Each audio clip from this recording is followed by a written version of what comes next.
going on, everybody? It's the Reformation Keegan, and I'm here today to do another analysis. And this time we're going to do it on SpongeBob. So, as many of you know, I have done a lot of comic analyses, and I'm branching out now to some television. So, I was thinking of doing, certain shows like Batman the Animated Series, Superman the Animated Series, Justice League, Gargoyles, all the classics. So right now I'm focusing on SpongeBob, and I think what I'm gonna do is just put up different episodes of different shows and give those analyses when the time is fitting. So, for instance, I'll go from SpongeBob, to Gargoyles, to Batman the Animated Series, Superman the Animated Series, etc., just to have some flavor. Because these are all legendary cartoons, and they're probably the greatest ever. I also would like to do He-Man, but I want to be able to get the complete series on DVD before I do that. And I'm even thinking of doing some watch-alongs or some reaction videos to some of these particular episodes, and just have some different content going forward. So if that's something you would be interested in, let me know in the comments. So today we're going to look at SpongeBob's Neptune Spatula. This is from season 1. And if you are a SpongeBob fan, you'll know that seasons 1 to 3 are probably the best. Every episode tells a different story. There's a lot of cohesion. It seems like there is almost a thesis statement for every episode. And what I mean by that is there's an argument for something, whereas I find in later episodes of later seasons, the plot kind of gets lost a bit. Whereas I find the writers are going for more like car crash comedy rather than telling a story. And SpongeBob is not just a kids show. Actually, I don't even believe it's a kids show. I think it's actually an adult show. But one of the things in the writing of SpongeBob is there's a lot of hidden meanings. But then that can lead to epiphanies for the casual viewer. So there's a lot of hidden jokes, a lot of hidden humor, and it's very dark. So there's a lot of dark comedy within SpongeBob that a lot of kids will not catch, but late teens and early adults and even older adults will catch that comedy. So again, we're looking at Neptune Spatula. This to me is one of the best SpongeBob episodes of all time. It's maybe in my top 5, honestly, and my explanations hopefully will give validity to that claim. So one of the themes that we see even from the beginning is destiny. So we see with the spatula grease challenge at the beginning, you have all of these hulking crustaceans and fish. They're trying to lift the spatula out of the grease, but what they're using is brute strength. They're not using deliberation to do this. So in order to pull a spatula out of grease, it's like pulling the sword out of the stone, right? It's not just about brute strength, it's about technique, and it's also about deliberation, like I just said a few seconds ago. So it's not even about pulling it out with that brute strength. You have to look at angles. You have to really strategize on how you are going to get this particular object out of an object that basically has it by the throat. And we see this when like Larry the Lobster, he's known as like the strongest, most well-nourished individual in Bikini Bottom, and he can't even lift the spatula out of this grease.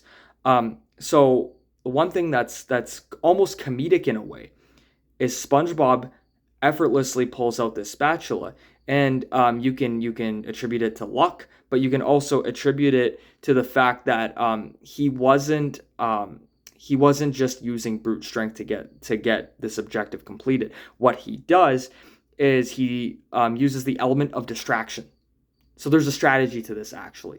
So SpongeBob doesn't just sit and think about pulling it out with brute force. And to be honest, SpongeBob's probably not intelligent enough to sit and strategize to find different angles to pull this spatula out and look at weak points. So what he does is he uses the element of distraction to be able to do this. And what happens is this elderly fish, she asks Patrick a question, and SpongeBob points to where the thing is that she wants, and he just does it like this, and that's effortless. So the distraction allowed SpongeBob, who we know probably has ADHD, and I believe, correct me if I'm wrong, I believe Tom Kenny did say that SpongeBob was on the spectrum, and sometimes with people on the spectrum or people that suffer from ADHD, if they overthink something too much, they're gonna lose their ability to focus on what they need to focus on, and that's going to lead to frustration, and that's going to lead to a loss of hope. So SpongeBob, because he's distracted, is able to actually concentrate on something else in order to get the objective down pat, which is a paradox. It's almost it's paradoxical, because you would think you would need to really focus on something like this, but when your mind is occupied somewhere else, but your physical body is using it to pull it out, that becomes paradoxical. But it also works in a lot of different ways in everyday life. So, for example, some people can really only focus on reading when they're listening to music. That's another one too. So anyway, this old lady, she goes, "Holy smokes!" Right, and that's a really funny play on language, it's a good way to give these other characters, again, some flavor. And then Patrick's like, "Ooh," like, because he thought she was talking about him. So that was a really good scene. And then we have Neptune. Neptune comes down and he asks, who freed the spatula from the grease? And he immediately goes into a very patronizing way of thinking, because he is the god, right? So he looks at SpongeBob and he says, "Puny, insignificant, a commoner." And you can see SpongeBob's self-esteem physically going down and down. And this is a great way to use multimodal literacy, because if this was just in literature, you would just get the insult, and then maybe the author would tell you how the character that's being insulted is feeling. So the author might say SpongeBob's face looked defeated, or SpongeBob looked defeated, or SpongeBob's face melted in defeat, because you want to get active verbs in there and things like that. It's because you have to represent the action. And if you just say SpongeBob looked defeated, okay, that's fine. You're telling me, but you're not showing me. And that's a thing of showing and not telling. So if you say SpongeBob's face melted in defeat, you can use that, and it gives you, again, more flavor on the scene that you're talking about. So that's a great way to use multimodal literacy too, is to actually physically show SpongeBob's face melting down each time he gets insulted. Like it's a moment of sequence, right? So 1, 2, 3, puny, insignificant, a commoner. So that's really well done. And then he goes to start insulting the other fish, and he looks at one that we really can't see. And this is funny, because he does say that Neptune, that is, says that person or fish is too short. But what does height have to do with cooking in general? I don't think it really matters. And that's a huge thing that I've seen, whether it's in sports, whether it's in pop culture or anything. It's a height thing. And I've never understood why height matters in any way, shape, or form.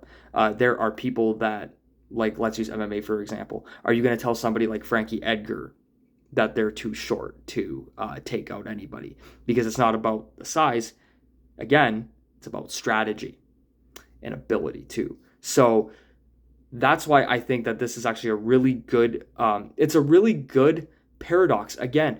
And it's ironic, because you have someone like King Neptune looking at this person saying they're too short, but then you also have SpongeBob, who's probably even shorter than that other individual, accomplishing something that no one else has been able to do. And it's also ironic because it's seen in everyday life, where someone is told that they're too short, or they fall short of the mark of doing something.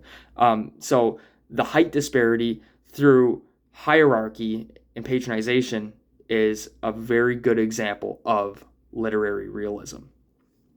And another theme that we have here, again, is an underdog story. So Neptune, he can't rationalize, he can't believe that SpongeBob pulled out the spatula, because Neptune, again, is thinking like a commoner, and he calls SpongeBob a commoner. Sense of irony. He's thinking like a commoner, that you need to use brute force in order to make an object move. But that's not the case here. And Neptune cannot rationalize this. He can't understand it.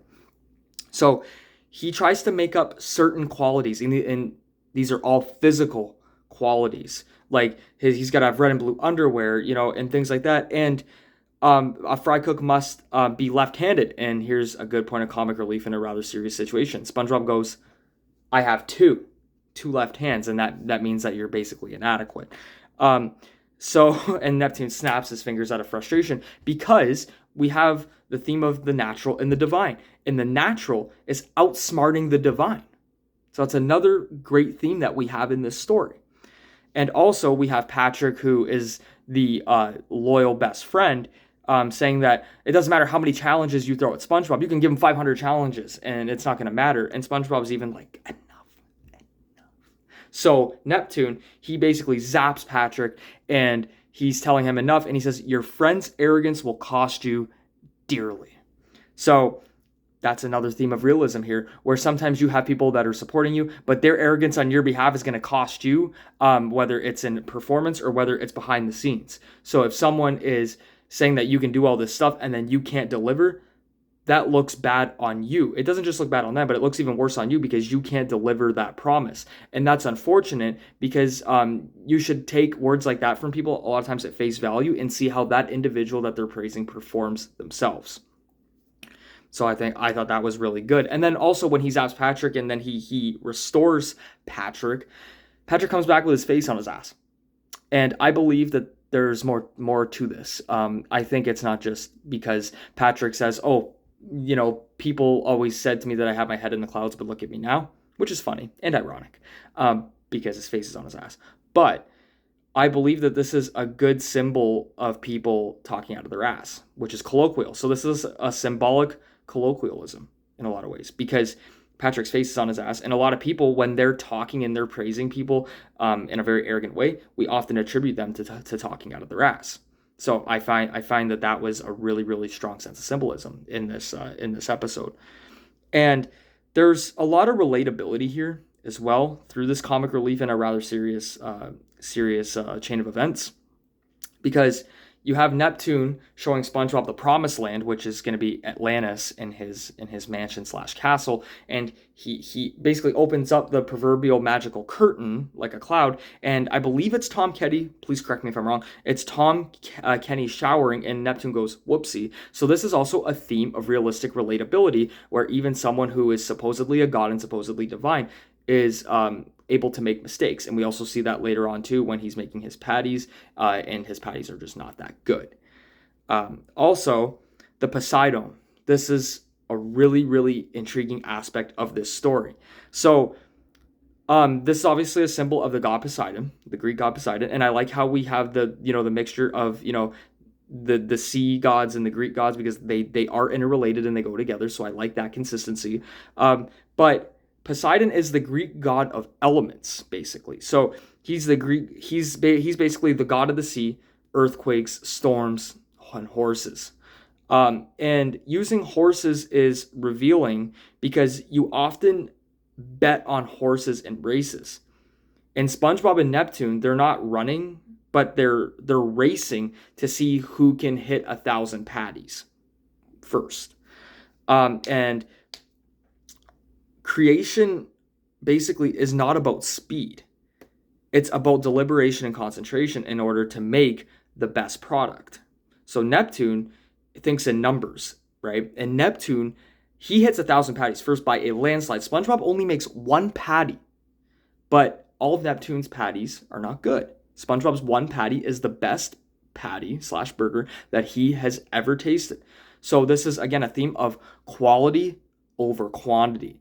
So Neptune, again, irony, thinking like a commoner, thinking that it's all in numbers and size and intimidation, whereas it's more about concentration, deliberation, and skill. So Neptune has all of his interpretations basically wrong. And the other thing too is Krabs tells SpongeBob that he has all the confidence in him, total confidence in him. And then he places all his bets on Neptune, and then he's upset when he loses this bet, because he's not even upset that SpongeBob's going to leave for Atlantis. He's upset because he lost all his bets. So again, it goes back to the 7 deadly sins theory of greed with Mr. Krabs. But the one thing is, it's funny with the use of horses, because you would obviously place bets with horse races and that, and Mr. Krabs loses all his money placing his bets on Neptune. And this is, again, another theme of an underdog story, where the underdog is victorious through their sheer determination, their skill, and their ability to deliberately concentrate. and also Neptune underestimates his opponent, but admits it later, and then also almost becomes a protege of SpongeBob's at the conclusion. So that was a nice conclusion and a satisfying conclusion.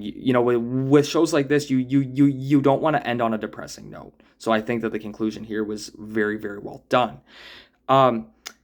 And the other thing is too with horses in the Poseidon is, if you caught on, seahorses are basically a pseudonym terrestrial horses in SpongeBob. And the seahorses, they place the apron on Neptune. So having the seahorses in the Poseidon is symbolic as well. And like I said, the theme of quality over quantity, SpongeBob makes one patty, but that one patty is what changes Neptune's whole perception. So Neptune changes his perception based on skill. And then last but not least, the theme of the natural versus the divine, it's seen in the taste of the patties, because Neptune, he can basically dispense patties, almost like anything else really, and he can do it through numbers, but nobody likes his food, whereas SpongeBob's one patty, that basically changes not just the audience's perception, but Neptune's. And it's very hard to change the mind of someone who is at the status of a Neptune. So it's also seen in basically the final line in the conclusion, where Neptune gets mad because the stove burns his finger, and he says, feel the wrath, and he just basically zaps the stove. And SpongeBob's like, what did I say, trainee? And Neptune says, perfect patties are made with love, not magic. So also, you got your little cute, your little cute conclusion there with love. But really it's a natural versus divine theme here. And we find out that divinity through magic isn't always the way to go when you are dealing with natural circumstances. So that's my deep analysis on Neptune's Spatula, which in my opinion is one of the greatest SpongeBob episodes of all time, because it told a very cohesive story, and you knew what the story was. You knew, what basically the business of the episode was. Neptune is, the high-end individual with all of the capabilities in the world, but also is a patronizing bully that underestimates everyone else that is not at his level. And we can see this even through an example of masculinity when he looks at Larry and says, you have the physique of Atlas, another god, and thinks that because he has that physique of Atlas that he can keep up with Neptune, where SpongeBob is the exact opposite of Larry, but is able to do things that Larry cannot do. So a lot of really good stuff in this episode. And it's definitely, like I said earlier, in my top 5. And I think that it's an episode that everybody should watch. Even if you're not a SpongeBob fan and you just want to look at it for the story that it is and what it brings to the table, whether it's through sports, through Hollywood movies, through even television, even in other books, even in comics even. This story says a lot about everyday life and who we put on a pedestal versus who we shouldn't put on a pedestal, or if we should even put anybody on a pedestal. Should everybody, just be at an equal playing field? We can acknowledge their skills, but not place them on such a pedestal that that expectations become too unrealistic. So that's my analysis. But also, don't forget to like, share, comment, and subscribe, because we are on the road to 500 subscribers. And if I hit 3,000 watch hours, I can put out better content for you going forward. And I would love to keep doing analyses like this. So let's get the viewership up, let's get engagement up, and I will be back soon.